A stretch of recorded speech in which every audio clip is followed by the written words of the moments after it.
어떻게 보면 매우 답답하고 까다로운 절차지만 바로 이것이 안정되고 검증되고 믿을만한 지식이라고 얘기할 수 있겠습니다. 우리 사회의 가치가 드러나는 부분이 있는데요. 만약에 우리가 어떤 풀이 어떤 병에 특혜가 된다고 해서 그것을 팔고 이득을 보면 비면허자가 처벌받습니다. 우리 법에. 그런데 참 재밌게 우리는 양심과 신앙과 종교의 자유의 시대를 살기 때문에 어떤 것이 질이라고 말해도 처벌되지 않습니다. 우리 몸에 대한 법률의 기단과 우리의 생각과 양심과 종교에 대한 법이 제시하는 거랑 이렇게 차이 나는데 오늘날 현대사회의 또 재미있는 특징이라고 할 수 있겠습니다. 이렇게 이른바 대학으로 대표되는 학문공동체는 공인된 학술적 가치를 지닌 지식과 학문을 승립하고 보존하고 비판하고 재구성하는 매우 중요한 역할을 담당합니다라고 얘기할 수 있겠습니다. 공인된 학술적 가치를 대학은 유지합니다. 그런데 공인학 지식의 있죠. 제가 몸담고 있는 기독교 교양학은 교양들이 중시하는 비판적 사회가 기독교의 풍요로운 자원을 통해 더 깊고 풍성하게 이루어진다고 주장하고, 특히 우상 비판으로 여겨질 수 있는 이 비판적 사회가 기독교의 경전인 성경과 성서 존중에 그 견중에 뚜렷이 들어간다고 믿습니다. 예를 들면 동시대 유대인들에게 성경과 율법이라는 신적 성품 및 계시의 근간을 기초부터 뒤흔들고 부정하면서 탄생한 것이 바로 기독교입니다. 기독교는 생존과 번영을 약속해준다고 거짓 약속을 하는 우상이 기존의 가장 신성시되던 성경과 율법 혹은 그것들에 대한 믿음이라고 알려줍니다. 나아가 우상이 되고 있는 성경과 율법이 도리어 신과 영원한 삶, 곧 구원의 장애임을 알아채는 것이 바로 기독교의 출발입니다. 예루살렘 성전이 더는 신이 머무는 공간이 아니고 강도들이 편하게 머무는 아지트가 되었다라고 하는 예수의 말이나 율법을 죽이고 영 풀린다라는 바울의 선언은 동시대인들에게 극단적인 아나키스트이나 하는 말로 들었을 가능성이 높습니다. 기독교 교양학은 일부 기독교 신앙인들이 고민된 체계학 지식을 주장하면 가능한 범위 내에서 그것의 진위를 가늠하면서 동시에 왜 그런 현상이 일어나는지의 배우를 탐구하는 것이 흥미로운 주제입니다. 이번 창조와 관련된 논란은 창조과학이라고 하는 고민되지 않은 지식에 대한, 우리가 방금 말한 고민된 학술적 가치 외의 지식이라고 주장하는 무엇이란 말이죠. 창조과학이라고 하는 것이. 고민되지 않은 지식에 대한 다근식 교수의 비판에서 출발하게 되었습니다. 다근식 교수는 동시대인들에게 고민된 학술 지식 밖에는 지식이 대학이라고 하는 고민된 학술적 가치를 담보하고 유지하고 생성하고 끝까지 검증해야 할 사명을 끌어가는 대학에 그 공간에 자리 잡는 것을 반대하는 겁니다. 간략하게 그 사태를 제나님들은 요약하자면 말이죠. 그래서 도대체 이런 현상 배우의 기독교 교양은 어떤 것을 관심을 두고 살펴볼 수 있는지 여러분과 함께 잠시 나누도록 하겠습니다. 각독을 보시면 제가 앞으로 사용하는 용어를 정리해 보겠습니다. 저는 성서의 창조 관련 본문을 창조 이야기하고 창조 본문으로 말하고, 창조 이야기에 내재한 이념을 창조 이념으로 부릅니다. 창조 이념을 체계적이고 학문적인 언술로 만든 것을 창조론이라고 말하고, 그 창조론을 신앙으로 수용한 것을 창조신앙으로 표현합니다. 창조 이야기를 해석하면서 그것이 현대 과학적 성과와 배치되었고, 성서의 창조 이야기가 과학적으로 옳다고 주장하는 것을 저는 창조과학이라고 부르고자 합니다. 따라서 위에서 제가 방금 정리한 창조론과 창조신앙 위에서 현대 과학의 진화론 성과를 보자는 것은 창조론의 범위 안에 있는 겁니다. 왜냐하면 제 종에 따르면 창조 이념을 체계적이고 학문적인 영수를 만든 것을 창조론이라고 제가 불렀으니까 그러한 것이 제 용어입니다. 이른바 유신진화론은 제가 정리한 창조론의 한 부분에 있다고 말할 수 있어도 과학으로서의 진화론을 거부하지 않는 창조론, 창조신앙에 서는 사람들 모두 싸자가 유신진화론자라고 부르는 것은 적당하지는 않은 것 같습니다.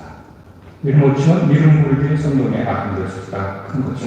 진화론 자고 진화론 자라는 박영수 교수님도 해봤는 지난주 저도 무슨 방송에서 천주진화 영상을 보았는데 조회수가 댓글이 24,000개나 절반 저를 욕하는 거구나. 댓글이 24,000개라는 사실을 저도 굉장히 열띤 논쟁이 오가는 한국교회가 아직 죽잖아요. 이런 생각을 해봤어요. 시간들이 많은 거죠. 혹은 없는 시간 쪽에서 댓글들을 달면서 논쟁을 하는 거죠. 현대 생명현상을 설명하는 고민된 지식은 진화론 혹은 진화론들입니다. 만약 진화론에 치명적인 결함이 있고 따라서 이를 전면적으로 부정해야 한다면 고민된 학술 공동체의 기준과 절차에 따라 논문을 제출하고 검증받으면 됩니다. 어려울 게 없습니다. 일반 선교과하는 분들도 거기 중에서 과학자들이 공학자들이 있는데 자신의 공학, 자신의 과학 분야에서 하는 방식대로 논문을 써 제출해서 통과하면 됩니다.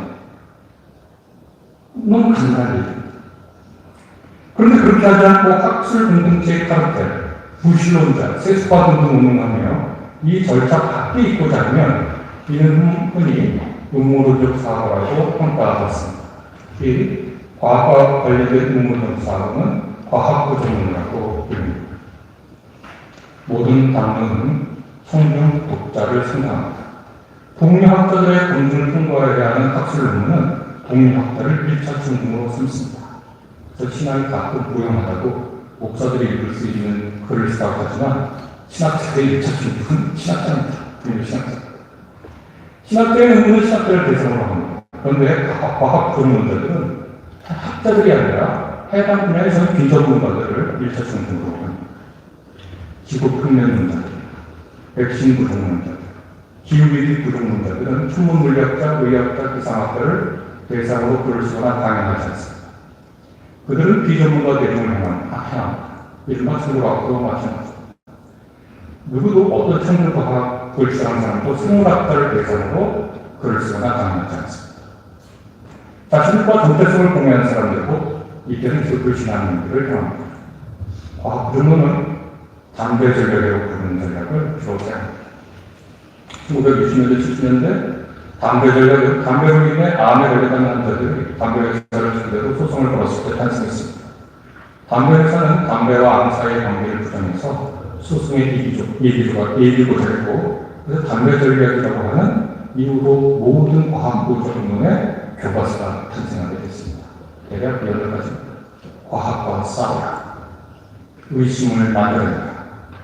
과학이 공정하지 못하고 한쪽으로 편향되어 있는 근거를 찾아내라. 당신의 편을 배려하라. 지지해줄 전문가를 보호해라. 고유한 과학적 성과를 제시해라. 대중과 언론의 정면 광고를 배제해서 과학자들의 연구를 의문시켜라. 흡연과 폐암 사이의 관련성이 입증되어야 한다고 주장합니다. 과학 부정론은 고상 가치를 주장하게 하는데 예를 들어 담배 판매를 금지하거나 제한해야 한다는 주장에는 기회를 빼는 자유를 진행하고 늘 고상한 가치가 거기에 더 있습니다. 과학 부정론으로서의 창조과학은 보이든 그렇지 않든 위해져야 그대로 제어됩니다. 특히 신앙과 과학 사이의 관계를 신앙과 과학주의 혹은 세속주의의 관계로 치환할 때 없습니다. 신앙과 과학 사이에 부딪히는 부분은 많지 않죠. 사실은 중력에 관한 과학 설명은 신앙과 갈등 관계는 있지 않습니다. 반면 기독교와 특정한 과학이론이 함의한다고 추정하는 이념을 대립관계로 설정하며 둘 사이의 선택의 문제, 신념의 문제로 변한다는 양측의 문제. 제가 다른 댓글 한 분들 그 댓글을 미간에 잘 보거든요. 무슨 얘기가 나왔나? 댓글을 그 얘기입니다. 신념의 문제로 무엇을 바꿔놓습니다. 진화론을.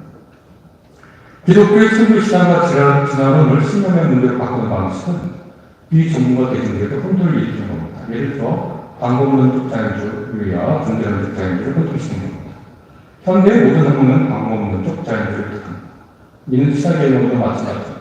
어떤 교회사 교수도 3.1운동이 일어난 것을 신화승리라고 말하지 않습니다. 그런 부분은 특화될 수 없습니다.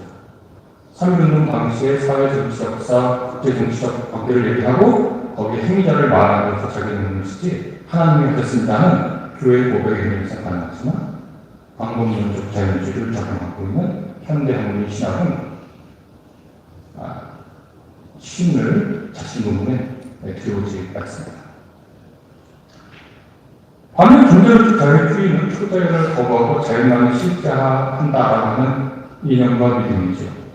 그것은 무신론이거나 회의론은 불가지론에 가까웁니다. 진화론은 다른 자연과학에 있는 것 같이 당연히 방법론적 자유주의를 따릅니다. 또 신학도 따르는데 못 따를 일도 없죠. 그 자체가 신의 존재에 관해 무슨 말을 하고자 하지 않습니다.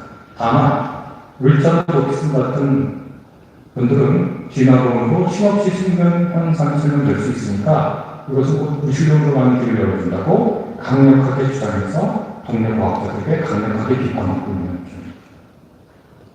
진화론이 누군가의 불신앙의 문제를 일으키면 진화론이 반신앙적이어서가 아니라 문제를 일으킨 이것은 신앙 이해와 충돌하게 됩니다. 그러니까 진화론이 과학적 사실이라면 자신의 신앙 이해에 어떤 부분이 해명되지 않기 때문인 거죠. 그러니까 기독교 신앙, 자기가 이해하는 기독교 신앙이 곧 기독교 신앙의 전부가 아니고 그것에 결정체다, 자기가 결정짓는 것도 아니고요. 예를 들면 창세기 성경 이야기가 그대로 사실이 아니라면 성세기가 회전된다거나 역사적 아담의 어떤 원죄가 없는 것이 어떤 그리스도의 치가 될 수 없는 것이 된다고 하는 등의 여러 가지 것이 있을 수 있을 겁니다. 그러나 그 충돌은 자신의 신앙 이해와 부딪히는 것이지 진화론이 기독교 신앙 전반을 부정하는 정치적 무신론의 성공이 있기 때문에 강력한 무신론 이념을 설파하는 생각자가 기독교 신앙이 틀렸고 무신론적 진화론을 보는 것을 과학적으로 입증하는 게 휴먼지 실험 같은 걸 한사했습니다.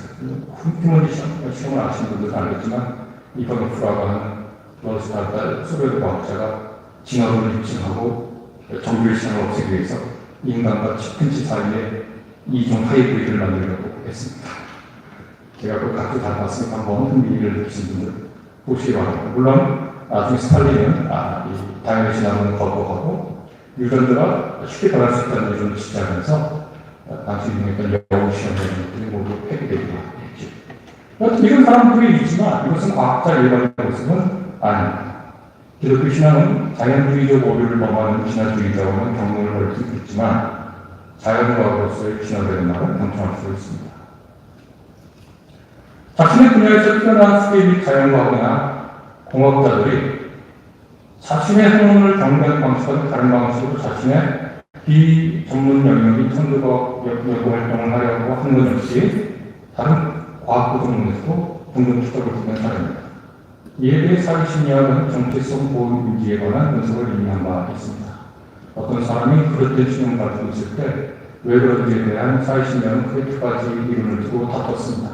하나는 정보 구조 이론, 하나는 정체성 보호인지인데 정체성 보호인지가 더 적절하다는 평가를 많이 받는데요. 이 이론에 따르면 인간의 신념을 형성할 때 그것이 실증적 주제라고 해도 증거에 따르기보다는 정체성에 따른다는 겁니다. 대표적인 시험이 어떤 수업 문제를 내고 수업 잘하는 그룹과 못하는 그룹을 나누고 이후에 어떤 화장품의 부작용을 두고 이 화장품을 출시해야 되는지 말아야 되는지 물었는데 수업을 잘하는 그룹이 훨씬 더 좋게 정답이 나오는 것은 당연한 일이었습니다. 그러나 미국에서 하셨는데 그러나 충기 소지 같은 이데올로기적인 문제를 제시하자 수업 잘하는 게 아무 의미가 없어지고 섞여버려요. 우리가 무엇인가를 문제할 때 정체성 보호의 문제가 굉장히 강력하게 수의적인 부분에서 작용한다는 것을 입증한 대표적인 시험이라고 할 수 있습니다. 성서의 문자적 접근에 따른 창조회가 신의 창조를 이해하는 유일한 방식이 아니라면 과학적 이론을 성하지 못할 리가 없습니다. 지성소를 수용하고 신앙의 문제가 없다는 것입니다. 어떤 분들은 지성소는 신앙과 문제가 부딪히는 부분이 없다느냐라고 하지만 저는 한 시간 내에 한 최소한 10개 정도 지성소를 주제를 할 때 성서 부딪히는 문제를 찾아낼 수 있습니다. 얼마든지 찾아낼 수 있습니다. 지금 평론이 옳다는 걸 성서에서 이렇게 할 수 있습니다. 정말 평평하게 생각했거든요. 그러니까 우리가 성서를 읽을 때 제발 성서학자들의 말을 조금이라도 좀 기울여 주셨으면 하는 바람을 좀 가져보고 그런 교육을 하지 마시고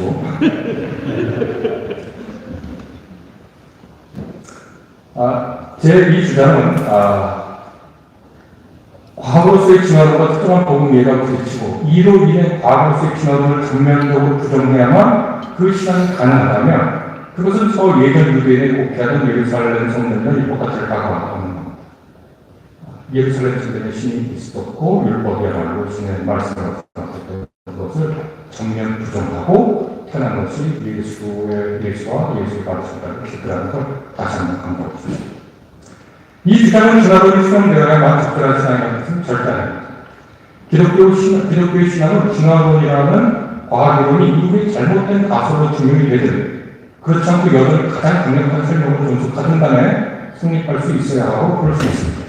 제가 보고자 하는 뜻은 현재까지의 과학적 결론을 부정하고서야만 비로소 성립하는 신앙이라면 그 신앙은 자신의 명분을 과학의 흥망성쇠에 맡기는 것이라는 얘기입니다. 또 과학계하고 과학하는 뒤와 대결하고자 근본주의자가 될 이유도 필요도 없습니다. 자연과학계는 다른 학문 영역도 사회학이나 문학에서도 수용되지 않습니다. 신앙의 강론은 자체의 독립성과 자율성을 유지할 수 있고 이른바 과학과의 대화하고 융화돼 신앙의 승리할 것은 아닙니다. 물론 더 큰 볼 수 있고 더 멋있을 수 있고 더 아름다울 수 있겠죠. 그럴 수 있겠죠. 그러나 신앙이 과학과의 대화 융합에서만 거기에 승부이 달린 것이다. 그렇게 생각하지는 않습니다. 약속의 백성이라고 자부하는 유대인들은 바빌로니아 제국에 의해 신의 도시 예루살렘과 신의 집인 성전이 무너지고 제국 곳곳으로 전쟁터를 제도에 갔습니다. 그래서 그리스도들은 성전이라는 우상과 야훼 신앙을 날카롭게 구분할 수 있었고 야훼 신앙을 이해를 못했습니다. 더 깊은 신앙의 자리를 펼 수 있었다는 거죠. 신의 뜻과 다를 바 없다고 여긴 율법과 율법의 행위가 신이 인류를 구원하는 길을 제대로 담아내지 못한다는 핀타를 따라 바울은 율법 및 율법의 행위를 우상시하는 것과 그리스도의 십자가의 일을 구분했습니다. 하나님에게는 그리스도의 십자가를 고스란히 현현한다고 생각한 바울은 율법 우상을 명하십니다. 기독교 개혁은 이와 같이 자신의 신앙 이해를 우상화한 것을 여러 각도에서 짚으면서 기독교 신앙이 무엇인지를 비판적으로 다시 푸는 것에 대해서 묻는데 관심을 갖습니다. 2분 정도만 하겠습니다. 기독교 개혁은 기독교와 기독교 신앙의 결과물을 다시 하늘의 대상으로 삼아 교회학의 형식화내용 그리고 목적을 통해 구성하는 이른바 메타학문입니다. 이때 기독교 교회학은 교차 구성 방법론을 사용하는데 기독교와 교회학이 서로를 통해 각자를 구현하고 구성하도록 하는데 이것이 여러 학문이 인간 경험부터 개발한 질문을 하고 시각적 통찰 이해에 답하는 전통적인 형식을 넘어서서 기독교와 기독교 신학이 다른 학문이나 인간 경험을 묻고 신학 자신의 경험과 지식으로부터 여타의 학문이 질문할 것을 구성합니다. 과학이 우리에게 무엇인가, 우리는 과학이 우리에게 뭘 부를 때 대답할 걸 준비할 뿐만 아니라 우리가 과학에게 무엇을 물을 수 있을지도 고민을 해봐야 된다는 것이 기독교 교학의 방법론적인 특징입니다. 기독교 경험과 그 방법론에 따라 기독교 교학 강의실에서 충돌을 나눈다면 이는 기독교 경전이 성서전통 그리고 이를 이루면서 풍성한 현대적 사회를 정리한 신앙 강론을 교양하게 적어서 수기할 수 있습니다. 이때 교양의 처음이란 기독교 신앙이 인간의 생명 및 생명 현상에 대해서 어떤 변화를 가지고 있는지 그리고 그것이 기독교와 그 범위를 넘어서 갖고 있는 보편적 포괄성을 찾아냅니다. 또 기독교 창조 신앙이 여타의 생명 및 인간에 대한 수적 설명을 기여할 수 있는 대표성을 발견합니다. 다른 학문이나 다른 학자들이 기독교는 생명 현상에 대해서 무엇을 우리에게 말해줄 수 있는지 이유라고 물을 때 대답할 수 있는 대표성을 우리가 발견해야 합니다. 그것까지 대표성과 포괄성을 발견해서 이를 통해서 교수자와 학자의 빌드와 시민성 향상을 도모하고자 합니다. 세계 그 가운데 3분의 1이 기독교인인데 주류 종교의 기독교는 활발하게 그 신앙을 과학 구성원에 기대고 있을 수는 없습니다. 기독교 역사에서 시간과 이성은 건강한 것들을 통해 성숙해 왔음을 잊어서는 안 되겠죠. 이 두 관계에는 다양한 선택지가 있지만 과학주의는 물론이고 근본주의나 문자주의 등한 과학 구조론 역시 그 선택지에 등록될 수는 없을 것입니다. 기독교의 창조론 및 종교신앙은 기독교 교양이 나아가 초월적 인간 존재와 인간, 인간과 비인간 형태들 사이에 깊은 통찰과 참여 능력을 제공하며 신학에 있는 것을 계속해서 선택 통보하여 제시하게 됩니다. 그 강화는 오늘 손을 교수님, 조정대경 교수님께서 발표해 주신 풍성한 창조에 관한 신학을 잘 수거하고 숙제해서 기독교회가 시간에 써먹고자 노력하겠습니다. 발표해 주셔서 들어줘서 감사합니다.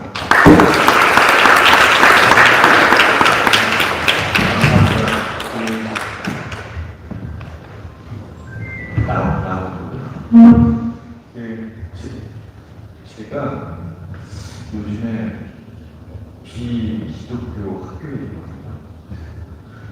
거의 모든 시간을 세미나나 신학교에 있다가 비기독교인들이 있는 학교에 딱 가 있다 보니까 오늘 김학철 교수님 발표가 새삼스럽게 와닿아요. 그러니까 우리가 이 세계에서 무엇을 기독교 신학으로서 설득력있게 사람들에게 말할 수 있을 것이냐 라고 하는 것들을 왜 기독교 신학의 학문으로서 필요하냐, 그리고 학문의 경기를 우리가 어떻게 정할 수 있을 것이냐, 우리의 신앙은 공동체를 얻어서 무엇을 말할 수 있을 것인가에 대한 매우 훌륭한 설명을 드립니다. 왜냐하면 기독교 교양과 왜 교양이 필요한 설득력이 감사합니다. 마지막 발표 정재경 교수님 진화론과 기독교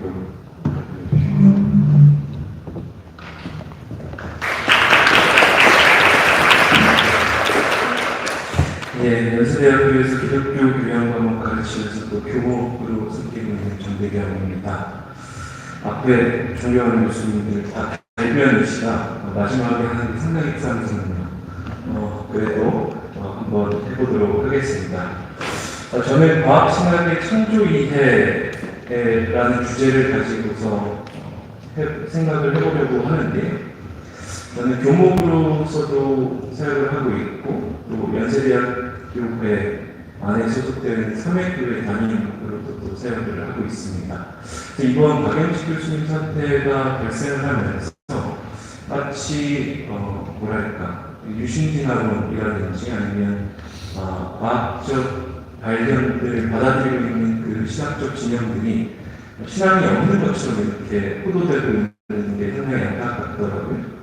그래서 발표 중간중간에 목회적인 부분들도 좀 짚어가면서 이야기를 해보려고 합니다. 예, 저희가 이 넘기는 시스템이 없어서 중간중간에 다소 좀 발언을 하면서 넘겨달라고 할 텐데 좀 거슬리시더라도 양해를 부탁드립니다. 다음을 넘겨주시면, 오늘 생각해볼 주제는 먼저 과학신학의 태동 배경에 대해서 좀 살펴볼 거고요. 구체적으로 로버트 러셀이라는 과학신학자를 중심으로 살펴보려고 합니다. 그리고 지금 한창 논란이 되고 있고 논쟁이 되고 있는 소위 진화를 받아들인 상태에서 기독교 교리로서의 창조 이해와 성리 이해를 프로젝트 맥락에서 과학과 신학의 대화 안에서 재구성해봤던 그 프로젝트가 디바인 액션 프로젝트라는 것인데, 이 부분을 조금 소개를 해드리고 그것의 배경에 대해서 살펴본 다음에 그 디바인 액션 프로젝트를 통해서 어느 정도 컨센서스가 이루어졌던 이론이 저 비개입주의적이고 객관적인 하나님 행위라는 부분. 그러니까 다시 말씀드리면 과학 시대에 접어들면서 기독교에서 교리로 계속해서 전해내려고 있었던 이 창조 교리와 성리 교리가 과연 과학 시대 안에서 효과적으로 또 유효한 의미를 전달할 수 있는가에 대해서 디바인 액션 프로젝트를 통해서 함께 내린 결론이 저 비개입주의적이고 객관적 하나님 행위 모델이라는 거죠. 그 부분을 좀 살펴보면서 발표를 마무리하려고 합니다. 다음을 넘겨주시면, 우선 로버트 러셀 같은 경우에는 하와이와 캘리포니아 지역에서 살면서 자연에 대해서 깊은 관심을 가지고 있었던 거죠. 저희가 도시 생활을 하면 조금 외곽적으로 나아가야 자연을 조금 접하게 되는데, 아무래도 저 하와이라는 그 환경도 그렇고 캘리포니아에서의 삶도 그렇고 자연과 상당히 밀접해 있는 그 생태 환경을 가지고 있잖아요. 그러다 보니까 자연 환경에 대한, 자연 생태계에 대한 상당히 깊은 관심이 있었던 겁니다. 그래서 나는 이 러셀은 잘 살았던 것 같아요. 이 진짜 저희 그 영화나 미국 드라마를 보면 자기 방에서 이 망원경 있잖아요. 그걸 이제 들여다보면서 본인이 이제 별도 보고 그거에 대해서 심취하고 그러한 방식의 과학적인 그 이해에 관심을 가지게 되었다고 이야기를 합니다. 그런데 찰리의 어렸을 때에 아버지가 돌아가시게 되거든요. 그래서 돌아가신 그 슬픔에 취해서 젖어서 자기가 출석하고 있었던 교회 목회자를 찾아갑니다. 그래서 본인이 아버지를 어린 나이에 잃게 되었는데 참 슬프다라는 걸 이야기했던 거죠. 그러니까 여러분이 우리가 신학을 하면서 학자의 길을 걷는 분들도 계시지만 목회자의 삶도 걷는 분들이 상당할 수 있으시지 않을까? 본인 케어하고 있는 중고등부 학생이 찾아와서 아버지를 잃은 상태에서 슬픔에 이렇게 빠져있다면 뭐라고 이야기하시겠어요? 자기가 아무리 과학주의적인 사고를 가지고 있더라도 하나님은 살아계시고 언젠가는 다시 만날 수 있을 거야. 마음에 없는 소리라도 그렇게 설령 무신론적인 신앙을 가지고 있더라도 과학주의적인 신앙을 가지고 있더라도 그렇게 이야기를 했을 겁니다. 근데 이 목회자는 어떻게 했던 것 같아요? 어린 러셀한테 그 얘기를 하는 거죠. 우리가 과학적 발전에 의해서 더 이상 내세라는 것이 존재하지 않는다는 걸 알다. 과학을 통해서 이 경험 세계를 넘어서 있는 세계가 없다는 걸 우리는 알고 있다. 그래서 일찌감치 마음을 잡고 열심히 살아라. 이렇게 대답을 했다는 거예요. 상당히 독특한 목회자였다는 겁니다. 충격에 휩싸였던 겁니다. 그때부터 이 러셀은 과연 그런가? 라는 비판적인 지성을 가지고서 스탠포드 대학에서도 그렇고 버클리 연합신학대학원에서도 그렇고 UC 산타크루즈에서 종교학과 기독교 신학과 물리학을 전공합니다. 박사학위는 보첼리 대학을 바탕으로 박사 학위를 받았고요. 그 이후에 미국 안에 칼튼 컬리지라는 나름 인문학적인 분야에 있어서는 인정받는 학교의 물리학 교수이자 종교학과 교수로 재직을 하기 시작을 합니다. 다음 슬라이드를 넘겨주시면 그러던 찰나에 1954년 그 어간을 시점으로 미국 안에서 기독교 신앙 자체가 자연과학적인 연구가 상당히 동떨어져 있다. 그래서 더 이상 기독교 신앙을 바탕으로 논의되는 것이 과학 시대를 살아가고 있는 현대인들에게 어떠한 의미를 제공하지 못한다. 그 둘 사이의 간극이 너무나도 크다라는 문제의식을 가지고 미국을 중심으로 종교학과 기독교 신앙과 자연과학 사이에 대화를 시작하게 됩니다. 대표적인 단체가 Institute on Religion in the Age of Science. 이걸 한글로 번역하면 약간 이상하더라고요. 과학 시대의 종교협회 단체.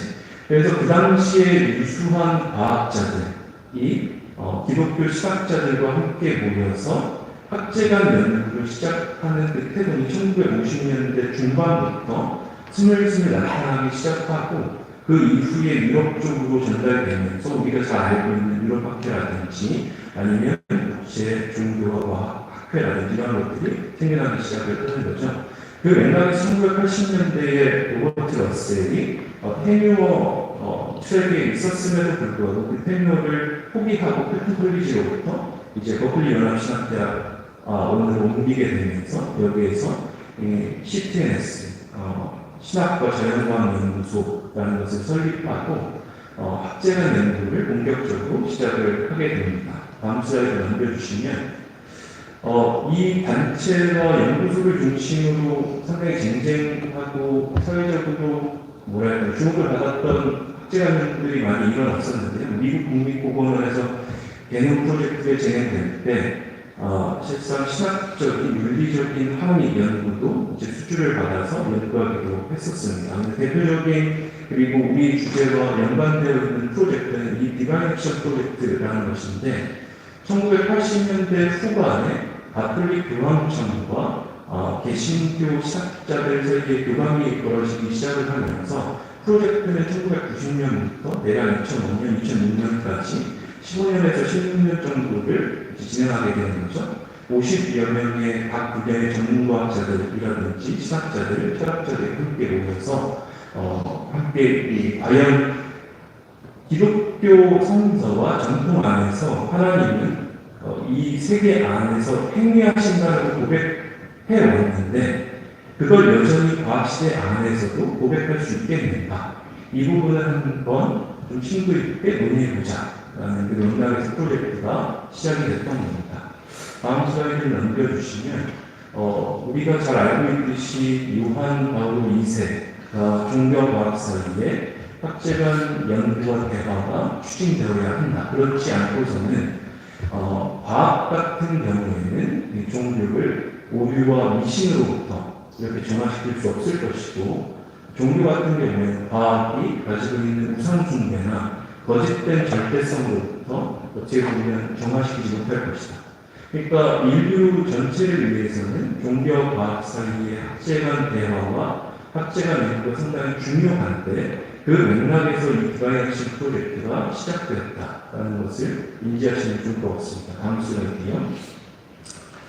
그럼 디바이어션 프로젝트가 가지고 있었던 그 배경, 도대체 이게 왜 필요할까를 좀 생각을 해보면 우리가 전통교리 안에서 지배적인 뭐랄까 신학 내의 이론으로 위치를 정리하고 있었던 것이 더블 에이전시 이론인 거죠. 이중행위 이론으로 번역되기도 하는데 무로부터의 창조 교리를 맥락에서 본다면 하나님이 질적으로 다른 피조물을 창조하셨기 때문에 하나님이 100% 풀리 자신의 인과력을 발휘하시고 피조물적인 에이전트, 피조된 존재들도 자신의 인과력을 100% 풀리 발휘하더라도 이 경험 세계 안에서 하나의 사건이 조화롭게 하나님의 에이전시와 피조물적인 에이전시의 충돌 없이 일어날 수 있다. 이게 더블 에이전시의 어떻게 보면 간단하게 요약하면 그 이해인 겁니다. 그걸 주장해왔던 대표적인 학자가 중세에는 아퀴나스였고 우리 근대와 현대신학으로 넘어오게 된다면 팔바르트가 이 이중행위를 이야기했던 거죠. 더불어서 과학과 신학의 맥락에서 이중행위 이론을 제시하고 주장했던 학자가 이 성공의 신학자였던 어스틴 파렐이었는데 뭐라고 이야기를 하는가 하면 종교라는 것은 하나님의 행위와 우리들의 행위 사이의 인과적 접점을 풍부한 차원이 아니라 신적인 행위와 인간들의 행위 모두 실제성을 지니고 두 행위는 상호간의 자유로운 조화를 이룹니다. 신적인 행위의 양태를 알지 못하더라도, 제가 잘못 번역한 겁니다.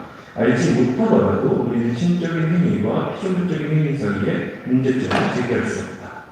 그러니까 뭐냐면 간단하게 이야기를 덮어놓고 잘 모르더라도 하나님이 우로부터 세계를 창조했기 때문에 하나님이 세계 내에서 어떻게 행위를 하실지 우리가 구체적인 그림이 없이도 그걸 받아들일 수 있다는 거예요. 근데 우리가 교회 생활을 하시거나 아니면 신학교에 들어오시다 보면 신앙이 열심히 있는 분들이 있잖아요. 그분들이 주로 하는 얘기가 그런 거죠. 하나님이 하십니다. 신학교 다닐 때부터 그게 약간 뭔가 이상했어요. 하나님이 하셨나? 하나님이 어떻게 하셨지? 그러니까 하나님이 하셨다는 걸 신학적으로 받아들이는데 이게 약간 너무 헛되고 받아들이는 것 같은 거예요. 하나님이 하셨다는 걸 도대체 어떻게 하셨는지 얘기해줘야 될 때는 덮어서 믿으라는 거죠. 그게 상당히 불만이었습니다. 근데 이 더블에이전시 이론이 다소 이러한 이미지로 얘기를 하고 있는 것 같은 거예요. 근데 저만 그렇게 생각을 했던 것이 아니라 과학신학자 중에 가장 잘 알려져 있는 존 폴키먼도 다음 슬라이드에서 본인의 저서에서 뭐라고 이야기하느냐 하면 어스틴 파렐은 다음과 같이 신토마스주의를 하는데 이중행위를 유지하고 주장을 한다는 거죠. 하나님의 에이전시는 피조물적인 에이전시 위에서 안에서 그리고 그것을 통해서 실제로 존재하며 피조물적인 에이전시의 강압적 행위를 행사하고 그것과 경쟁하지 않는다. 이걸 주장을 한다는 거예요, 파렐은. 그런데 문제는 폴키몬의 관점에서 보면 비록 파렐은 이중행위에 관한 방대한 양을 썼지만 나는 그의 생각을 이해할 수 없는 모호한 신학적 주장이라고 생각합니다. 그러니까 과학 시대 안에서 살아가고 있는 그 과학적인 은화의 영향을 받은 사람들한테 하나님이 세계 내에서 창조적인 행위를 하고 계시고 섭리적인 행위를 하고 계신다면 구체적으로 어떻게 행위하실 수 있는지에 대한 모델과 이미지를 제공하지 않으면 그게 상당히 공허하게 들릴 수 있다라는 겁니다. 그 맥락에서 디바인 액션 프로젝트는 고전적인 의미에서의 이중행위 이론에 대한 비판과 그 한계를 지적하면서 나타났던 거죠. 다음 슬라이드를 보여주시면 이 이중행위론 자체가 어느 정도 계속해서 지지받을 수 있었던 그 이유는 몸마음 문제에 있어서 이원론적이고 이분법적인 도식이 여전히 작용하고 있었기 때문에 강했던 겁니다. 그걸 보여주는 대목이 베르몬드 화이트 같은 신학자가 이야기하고 있는 부분인데 뭐라고 이야기하는가면 만약 우리가 인간 경험을 통해서 정신이 육체에 영향을 미치는 정확한 인과관계에 대한 지식 없이도 그것에 숨겨진 인과적 효력을 받아들인다면 하나님의 행위에 관한 정확한 인과적 양태 지식 없이도 비유를 통해 신적인 의도가 피조물적인 행위의 인과적 효과를 가져올 수 있다고 주장할 수 있다.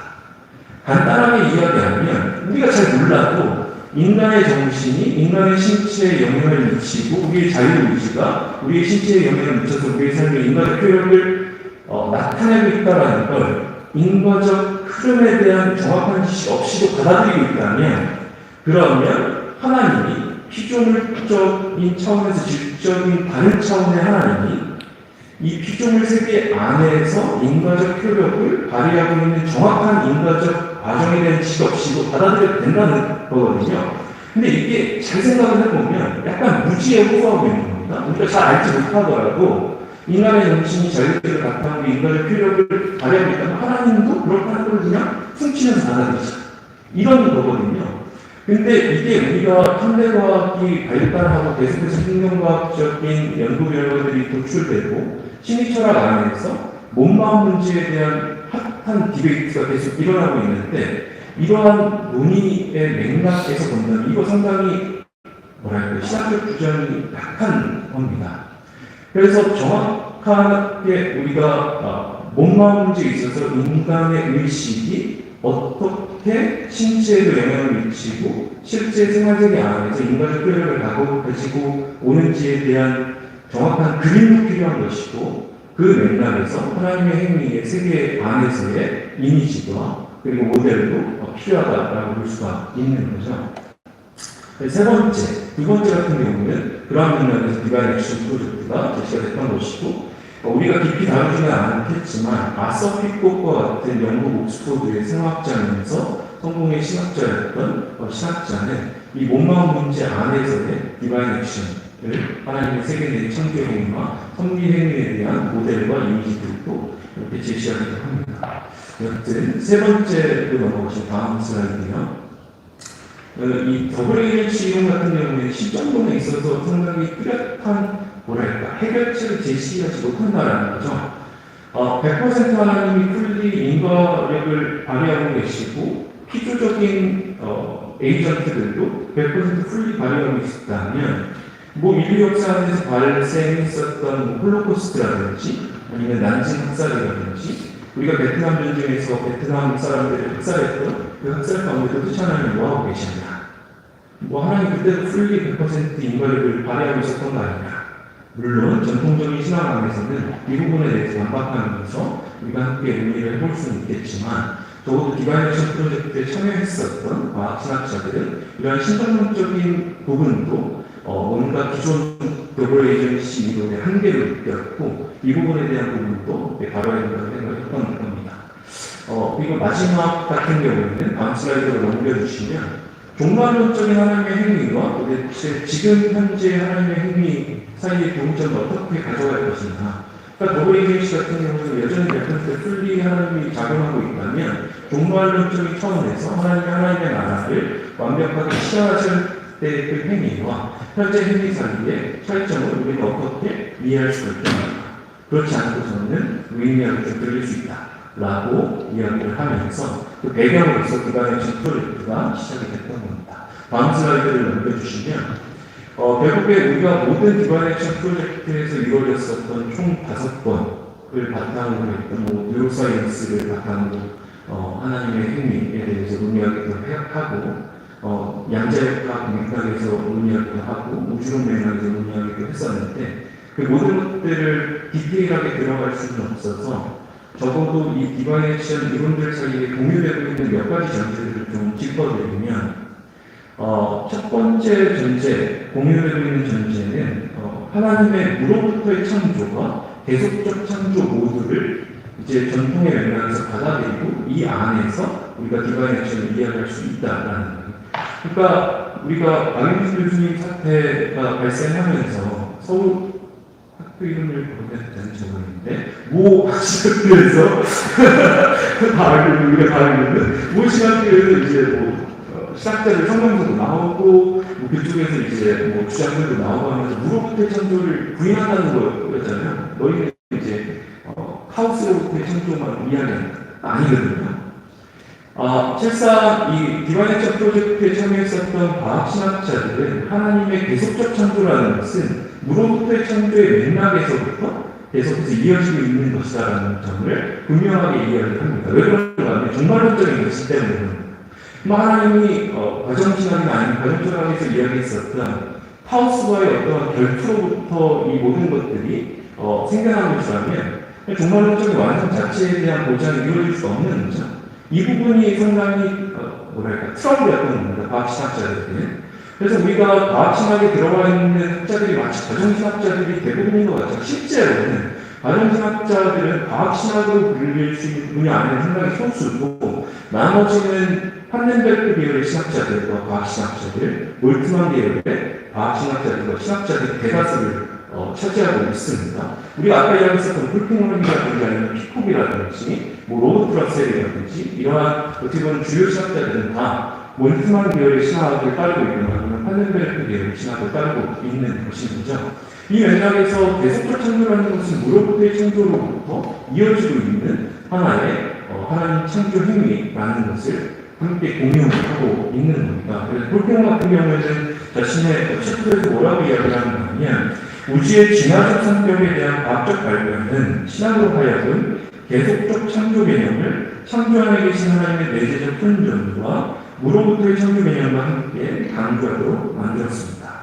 그러니까 계속적 창조 개념이 과학신학을 토대로 강조되고 있는 것은 맞기는 맞는데 실상 이 계속적 창조 개념만을 어퍼하는 것이 아니라 무로부터의 창조 교리도 실상 과학신학자들은 받아들이고 이 맥락에서 디바인 액션을 제공하고 제시하고 있다는 것이죠. 다음 슬라이드를 보시면 몰트만 같은 경우도 실상 과학과 신학의 본격적으로 인볼브해서 뭔가 자신들의 저작들 논문들을 많이 쓰지는 않았지만 과학신학자들 가운데 몰트만 계열의 그 신학을 따르고 있는 과학신학자들과 계속해서 교류를 하면서 실상 자신의 계속적 창조 개념에 대해서 뭐라고 이야기를 하냐면 이렇게 이야기를 합니다.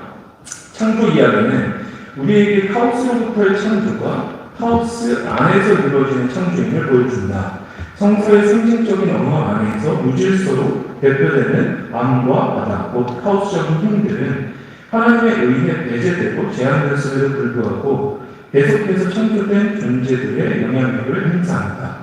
무로부터의 창조는 그러므로 무 안으로 향하는 창조이다. 그것은 결과적으로 위협 가운데 놓인 창조이며 필요를 들은 그 위협으로부터 제한된 영들의 보호를 받는다. 하지만 이와 반대로 묵시적 비전 안에서 보여지는 종말론적 창조는 하우스적인 힘이 유지되어 있다.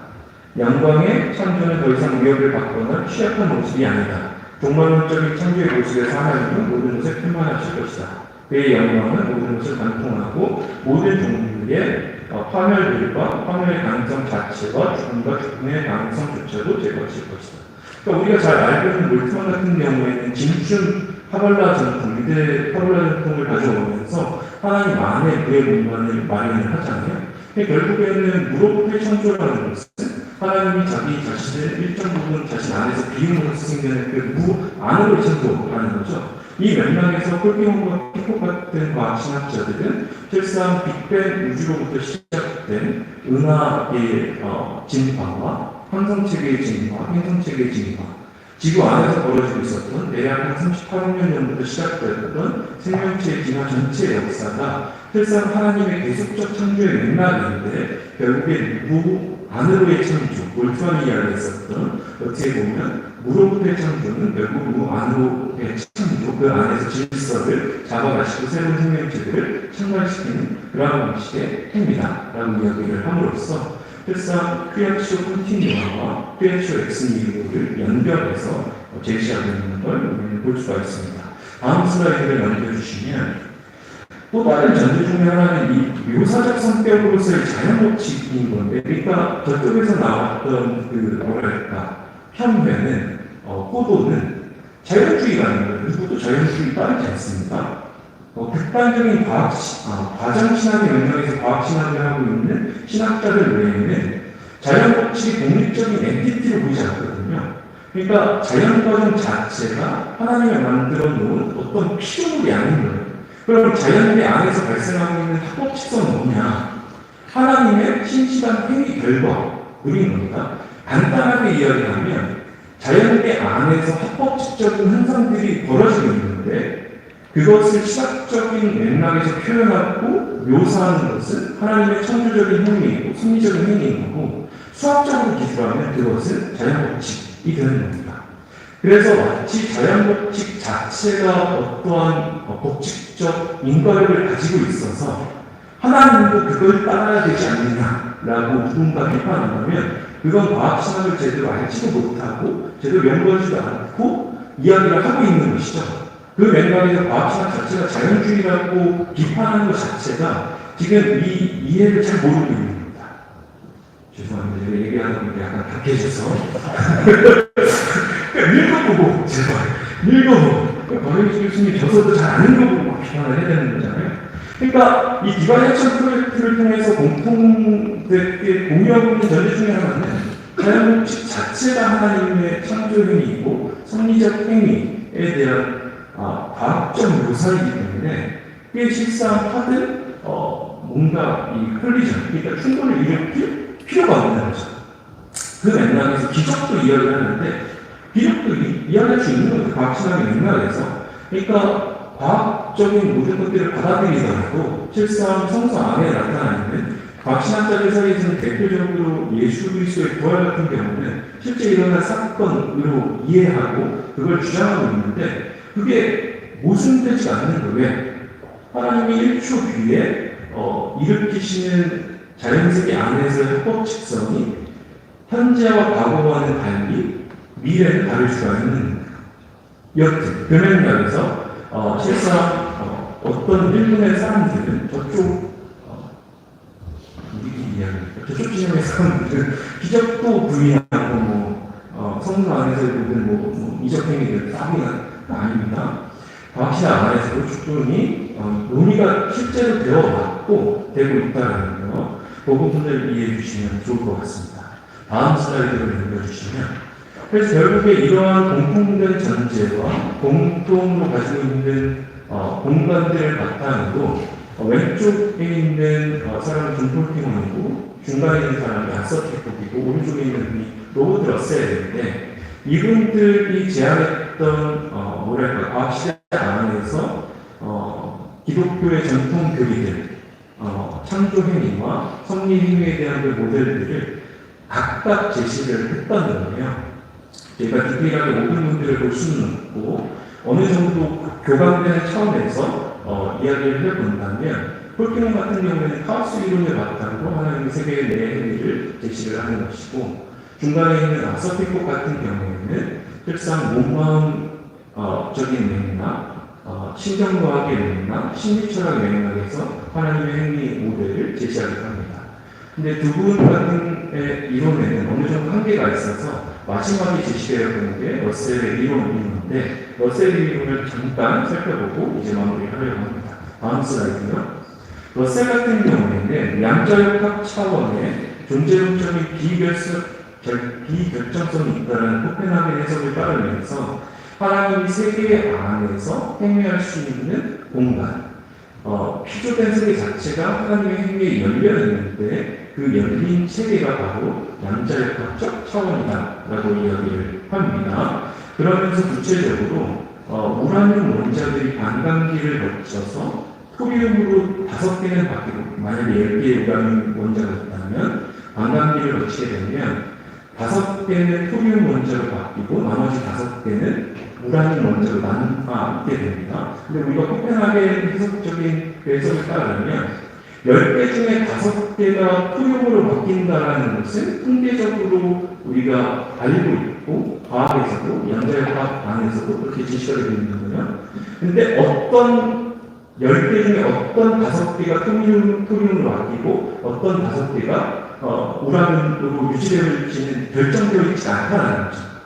그리고 자연적인 원인 자체가 없다는 게 코펜하겐 해석인 겁니다. 그 맥락에서 10개 중에 5개, 어떤 5개가 토리움으로 바뀌고 5개는 남을지를 결정하는 주체가 하나님의 행위다라고 구체적인 비전을 혹은 이미지를 제시하고 있는 거예요. 이런 맥락에서 양자적인 차원에서 하나님의 행위는 이해될 수가 있다라고 이야기를 하는 거죠. 이게 도대체 무슨 의미냐면 다음 슬라이드를 넘겨주시면 러셀 같은 경우에 뭐라고 이야기를 하는 다음 슬라이드에 한 번 더. 그러니까 최초 생명체가 38억 좀 길게 하면 40억 년 전 정도의 화학 진화를 통해서 출현했을 것으로 여겨지는데 그 이후에는 유전변이와 자연 선택을 통해서 생명체의 진화가 일어나고 있는 거죠. 생명체의 진화의 가장 주요한 요인 2가지는 유전변이와 자연 선택인 건데 유전변이 같은 경우가 우리가 유전자 같은 경우가 더블 헬릭스잖아요. 이중 나선 구조를 가지고 있잖아요. 이중 나선 구조를 이어주고 있는 게 수소결합인 겁니다. 근데 이 수소결합의 맺고 끊어진 자체가 양자 단위와 상당히 결부되어 있다는 거죠.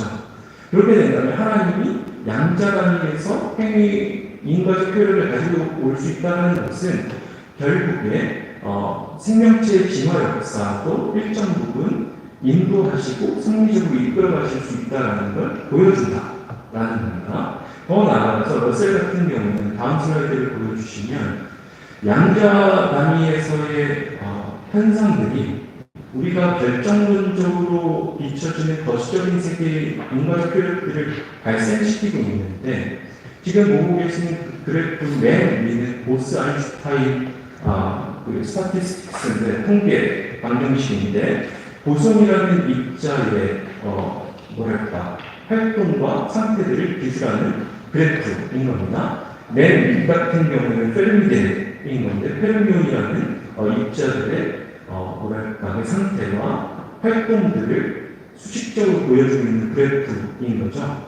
가운데 같은 경우에는 맥스웰 볼츠만 방정식인데 우리가 극저온 상태와 에너지 레벨이 상당히 낮은 양자 단위 차원에서 보면 각각의 그래프들이 상당히 차이점이 명확해 보이지만 실현 상태와 같이 온도가 조금씩 올라오니까 거시적인 세계와 비슷한 정도의 온도와 에너지 레벨을 오게 된다면 각각의 입자들의 활동을 그리는 방정식이 오른쪽 방향처럼 수렴해 간다는 한 점으로 그 맥락은 뭐냐면 양자 단위에서 벌어지고 있는 그 기위 결정적인 행위들과 현상들이 실상은 거시적인 세계의 결정론적인 현상들을 일으키고 있는 기반이다라는 걸 보여준다는 거죠. 그 말의 뜻은 양자 단위에서 하나님의 행위 자체가 거시적인 차원에서 보여주고 있는 결정론적인 현상들의 기반이 되고 있다는 걸 보여주는 겁니다.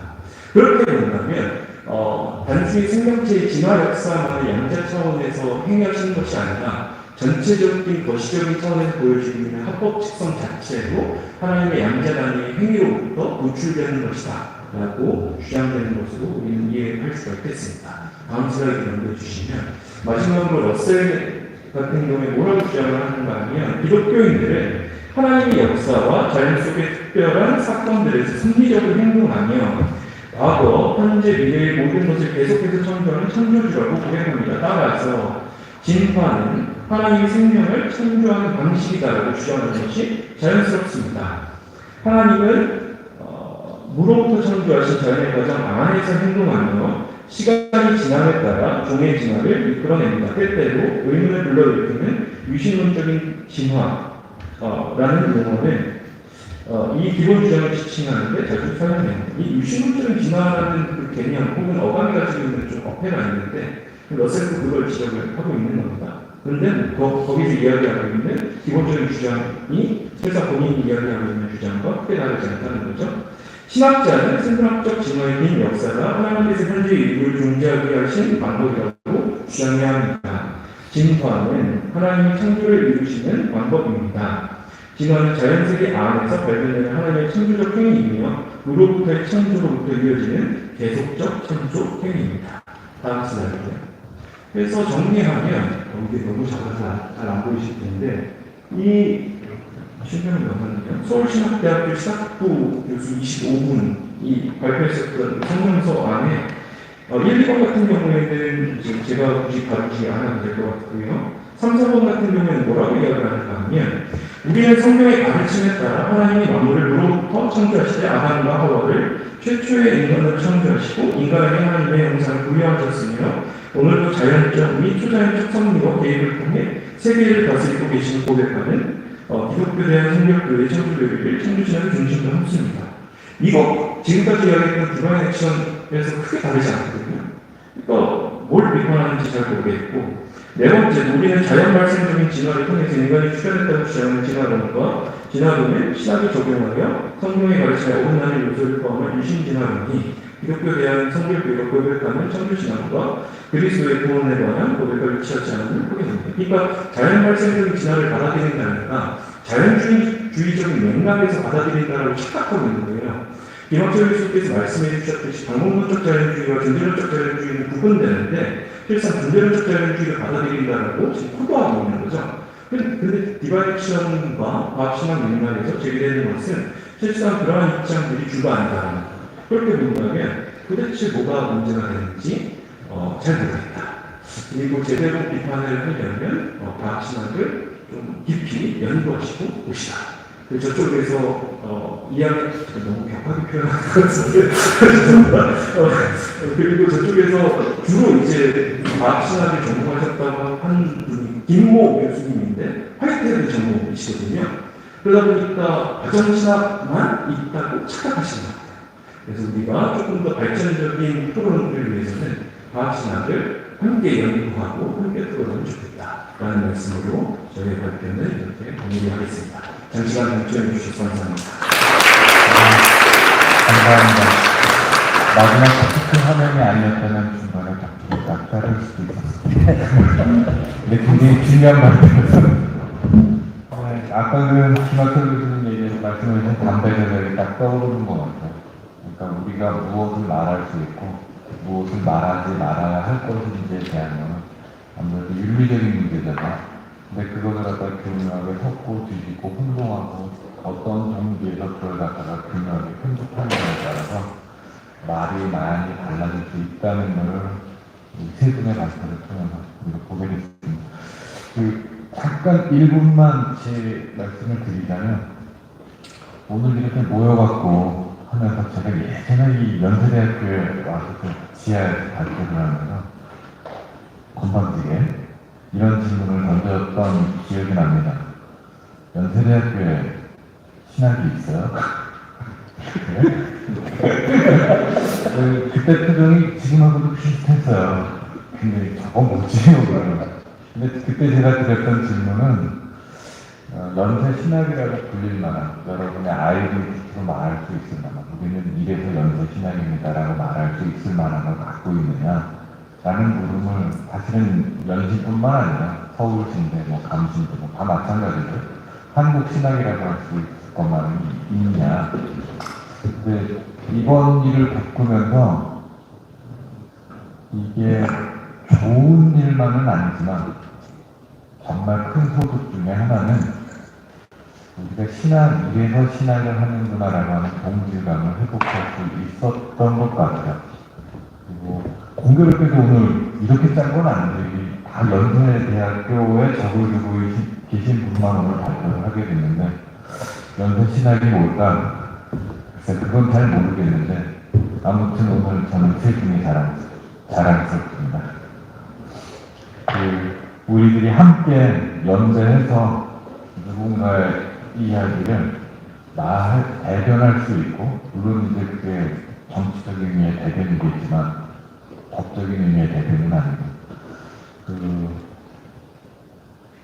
고통받는 자와 가지고도 함께 아파하기 위해서 함께 연대할 수 있다는 것 말고 신학의 더 큰 의미와 가치를 찾을 수는 없을 것 같습니다. 그런 의미에서 세 분이 마구마구 자랑스럽지만 그래도 우리가 컨퍼런스를 이렇게 끝낼 수는 없지 않겠어요?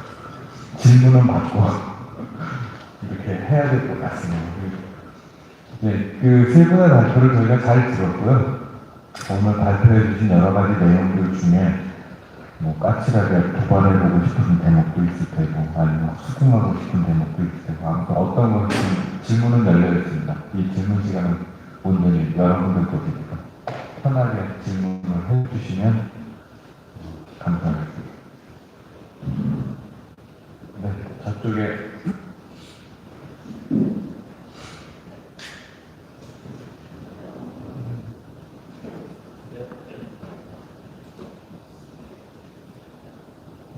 네, 연세대학교 지금 가르치는 박광원 오늘 세 분 발표는 다 잘 들었고 특별히 이제 손을 교수님 물어보는 교리가 어떤 의미를 지니고 있는지 김학철 교수님께서 교양 같은 거 보시면서 어떻게 창조를 봐야 될지 또 정대균 교수님께서 최근 핫한 이슈 종교와 과학과의 대학에 대해서 이제 말씀을 해주시는데 저는 저희 전공 이야기를 둘이시나 있다 보니까 손을 교수님과 정대균 교수님의 발표를 듣고 저는 질문을 두 분께 먼저 드리고 싶습니다. 손을 교수님 같은 경우는 일단 무로부터의 창조 교리의 역사적인 배경을 짚어주셨고 그것에 있어서 저의 느낌은 해석학적인 통찰과 그런 경선을 좀 강조하시는 그런 느낌을 받았는데 무로부터의 창조 교리를 교리회가 공예가 승인했지만 그것을 거부하는 것에 대해서만 주장을 했지 거기에 대해서 구체적으로 어떻게 다루는지에 대해서는 정하지 않았다라고 말씀해 주셨는데 거기에 대해서 좀 구체적인 예를 좀 말씀해 주셨으면 하는 생각이 듭니다. 왜냐하면 이게 좀 대응하고자 하는 차원에서도 실제적인 사례를 드는 것이 효과적인 스트라테기이기 때문에 오늘 예를 좀 들어주시면 좋겠고 한편으로 이제 정대균 교수님 발표를 들으면서 드는 생각은 슈레딩거의 고향이라고 생각이 났어요. 그러니까 슈레딩거 고향도 양자 역학의 가장 대표적인 시험인데 복음물을 주의하는 순간 그 모해가 죽었는지 안 죽었는지는 뚜껑을 까고 알 수 있다라는 거기에 대해서 얘기를 하는데 제가 이제 그 양자 역학이 진행되는 가운데 빈틈이 하나로 이제 모아지는 가운데 그것이 이제 하나님의 상주를 이러한 것들을 연결할 수 있다는 과학학적인 주장이 데우스 막시나 같은 느낌이 듭니다. 제가 양자 역학에서 이렇게 비어있는 부분들이 있으니까 이것을 우리가 이제 하나님의 섭리 과정을 이해하고 모호할 수 있다고 하시는데 그것이 어떤 차이가 있는지 좀 말씀해 주시면 감사합니다. 네, 손을 하셔도 돼요. 우발성 개념이 있는 거죠. 그래서 뭐랄까 이게 마치 진화가 어느 일방향적인 게 있는 것 같지만 인간을 향하는 그리고 러셀도 방향성에 대해서 받아들이고는 있지만 글쎄요 그 방향이 업앤다운이 계속 있기 때문에 일상 자연 원인과 하나님 신적인 원인 사이에 콜라보레이션이 이루어지는 그 과정으로 본다면 자연과정 자체는 유한성을 가지고 있고 자연적인 악들도 가지고 있기 때문에 때로는 하나님의 섭리와는 반하는 것들이 진화과정 안에서 발생할 수 있겠죠. 그렇게 본다면 말씀하셨던 신학적인 질문에 대해서 어느 정도 답이 되지 않을까 싶습니다. 네, 감사합니다. 고맙습니다. 마치기 전에 우리 오늘 이렇게 모인 이유가 있지요. 오늘 우리를 모아준 주인공. 사실 인사말은 박영식 교수님이 앞에 나와서 한번 인사하시면서 인사말을 전해주시는 게 좋을 것 같고요. 그리고 박영식 교수님 말씀을 듣고 전체적으로 정리하는 걸로. 박영식 교수님 나오기 전에 광고 두 가지. 다음 주에 아마 우리 로버트 제라스 교수 강연이 있죠. 이 자리가 여기 있는지 모르겠는데. 그래서 혹시 시간이 되시면 아마 그게 공교롭게도 금요일인가 봐요. 로버트 제러스가 그 미국에서 꽤 유명한 인공지능 신학자로 한답니다. 여러분들에게 좋은 기회가 될 거니까 참여가 가능하시면 부탁드리고, 더 중요한 건 창조신학 컨퍼런스는 이게 끝이 아닙니다. 그 다음 주 금요일날 저희가 한 번 더 모임을 갖습니다. 그때 좀 가열차게 우리 함께해서 연대의 힘을 보여줄 수 있으면 좋겠습니다. 강윤 교수님.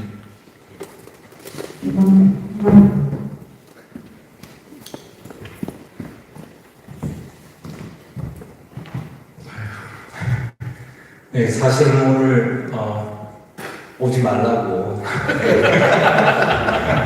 안 하시려고 그래서 사실은 안 오려고 했는데, 그래도 이런 귀한 자리에 또 와서 저도 또 배우고 또 새롭게 또 생각하는 그런 시간이 되었으면 좋겠다 해서 와서 또 우리 귀한 학문의 동지들 또 말씀하시는 거 듣고 또 생각을 또 새롭게 불러일으키는 귀한 시간이 되어서 너무 감사합니다. 우리 오늘 주제처럼 창조의 하나님을 믿습니다라는 주제였는데, 저는 이런 자리가 마련된 것이 하나의 또 새로운 창조가 아닌가. 하나님께서는 그런 혼돈 가운데서도 또 우리가 무언가를 만들어낼 수 없다고 생각하는 그런 상황 속에서도 또 새로운 가능성의 창문을 항상 열어놓으신다, 그런 믿음을 저는 늘 갖고 있었거든요. 그런 의미에서 오늘 이 시간이 저한테도 또 굉장히 뜻깊고, 또 하나님, 창조의 하나님께서 새로운 창조의 현실을 우리에게 열어주는 시간이 아닌가 이렇게 생각합니다. 무슨 말씀으로 끝내야 되는지 잘 몰라서, 하여튼 너무 이렇게 또 많은 분들이 오신 것도 저는 너무 감사하고 감사합니다. 오늘 함께 해주셔서 정말 감사합니다. 고맙습니다. 오늘이 아마 새로운 시작을 위한 시작인 것 같습니다. 그 출발의 첫 걸음을 앞장서서 해주신 손혜원 교수님, 김한철 교수님, 정래경 교수님, 위해서 뜨거운 박수 보내주세요.